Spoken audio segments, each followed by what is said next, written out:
Hi, Peter Salemi, and welcome to the 7th installment of this video series, defending the position that we Christians need to keep the Passover, and also defending the position that Jesus Christ of Nazareth resurrected late on a Sabbath afternoon, a Saturday afternoon, and not a Sunday morning. Now, today we're going to go through Luke the 24th chapter, because many of these people that believe in the Sunday morning resurrection, like the Bible.ca, they use this argument. The Bible.ca says in verse 21 of Luke 24, it says, "Today is the third day since these things were done." And then, of course, they go back here to Luke 24th chapter, verse 1, where it says, "Now upon the first day of the week, very early in the morning, they came to the sepulchre bringing their spices." And they put those two scriptures together and they say, that's proof that Jesus Christ of Nazareth resurrected on a Sunday morning. Is that true? Is that what the scriptures are telling us? Well, let's go through it from the Bible to see what the Bible really says. Now notice, it says here in verse 1 of Luke 24, "Now upon the first day of the week." The word day is italicized, not in the original. And when you look at it in the Greek, it should read, "Now upon one of the Sabbaths." That's how it should read. It says very early in the morning. That word morning is orthobathos. And it should read late. This scripture should read, "And late on one of the Sabbaths they came bringing their spices, which they have prepared, and certain others with him." So late on the Sabbath, and of course the days are counted sunset to sunset. So late on the Sabbath, this is a Sabbath afternoon, a Saturday afternoon, late, as it dawned towards the first day of the week, as it says in Matthew the 28th chapter, verse 1. Late on the Sabbath, it was about to dawn towards the first day of the week, Sunday, they came to the sepulchre. And notice, it says here in verse 6, "He is not here, but he is risen." So Jesus was gone already, and this is a Sabbath afternoon, late on the Sabbath afternoon, and Jesus was gone already. Because he died around 3, they buried him around 4, late on that day. And then 3 days and 3 nights later, late on the third day, which was the Sabbath, late 4 o'clock in the afternoon, Jesus resurrected. And then the women came to the tomb late on the Sabbath as it dawned towards the first day of the week. Sunday was just about to happen. They came to the sepulchre with their spices, and Jesus was gone already. So this is late on the Sabbath, dawning towards the first day of the week. And it says here in verse 6, he was already risen. Now it says in verse 9, "And they returned," after they saw the angel, they returned to the sepulchre and told these things to the 11 and the rest.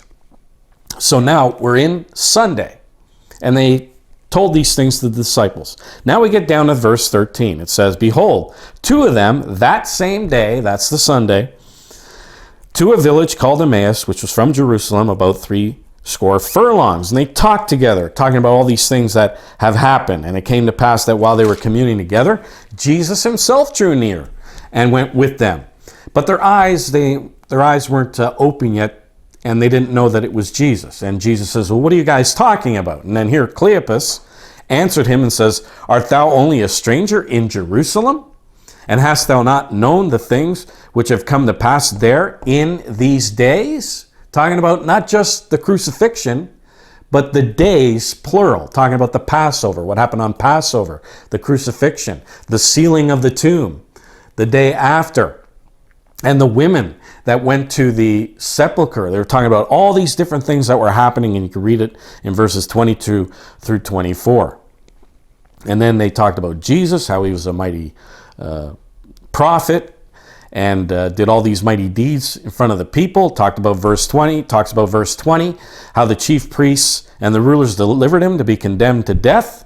And it says that we trusted that he would redeem Israel. And besides all this, today is the third day since these things were done. Now notice the scripture. It says today is the third day since these things were done. Look at that word since in the Greek. When you look at it in Strong's, Numbers 575, it says that is away from, off. It denotes separation, departure, cessation, completion, reversal. It means away from, 3 days away. So the scripture's basically telling us that these people were walking and talking after the third day, not during the third day. It's after the third day, 3 days ago. And other translators understood this point. Notice James Moffat. It says here, but he is dead, and that is 3 days ago. The Bible in Basic English. It says, in addition to all this, he has now let 3 days go by from the time when these things took place. James Murdoch, and lo, 3 days have passed since all these things have occurred. New Berkeley version. It says, moreover, 3 days have already passed, or already gone. So that means that Sunday is the fourth day since 3 days have gone and all these things have happened. The Syriac New Testament version, this is straight out of the Aramaic, where it says, and lo, 3 days have passed since all these things have occurred.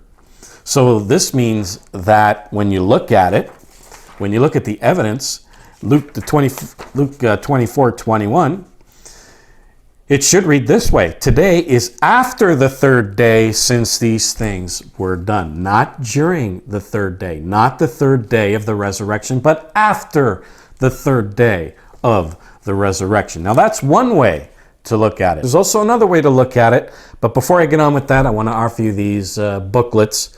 Passover, is it for Christians? Jesus' resurrection on the seventh day Sabbath, and an article I wrote on specifically on this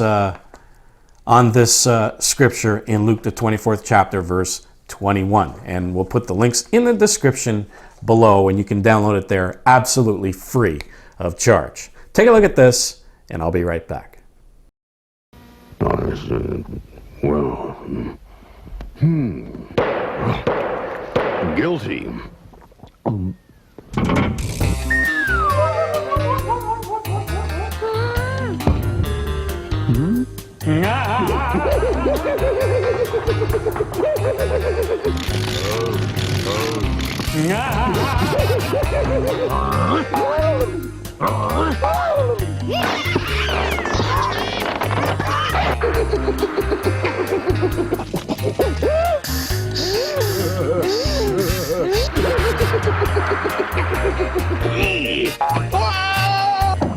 Download your free booklet, Is There Really a Hellfire? At britishisrael.ca, or call or text for a free hard copy at 905-447-4415 or 416-898-7407. All right, welcome back. I'm also going to put in the description below a website we put together with a bunch of articles that deals with a lot of these arguments that people use to try to prove a Sunday resurrection. I'll put that in the description below. All right. As I mentioned, you can look at it at this another way.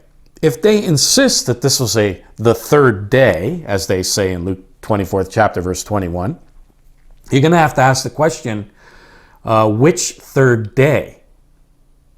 Now, when you look at this source by Babylon Mystery Religion by Ralph Woodrow, notice what he says.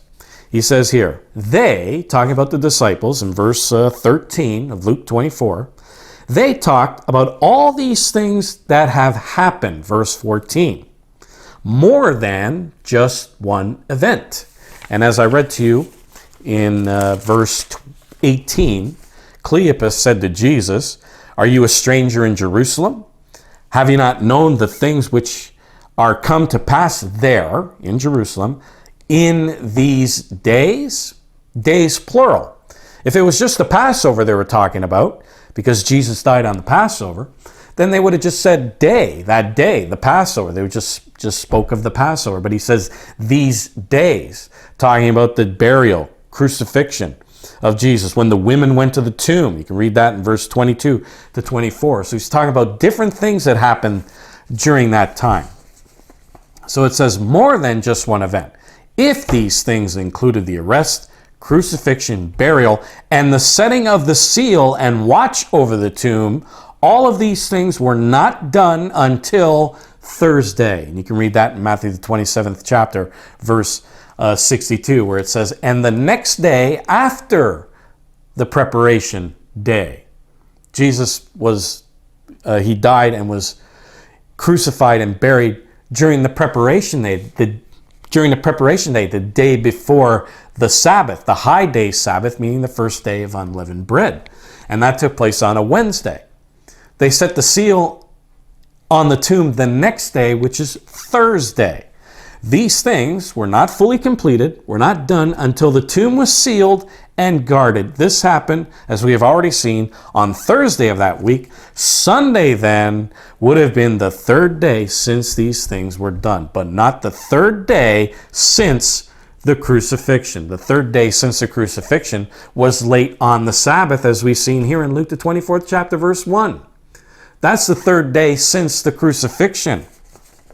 Cleopas' third day was the third day since the sealing of the tomb on Thursday, which brings us to Sunday.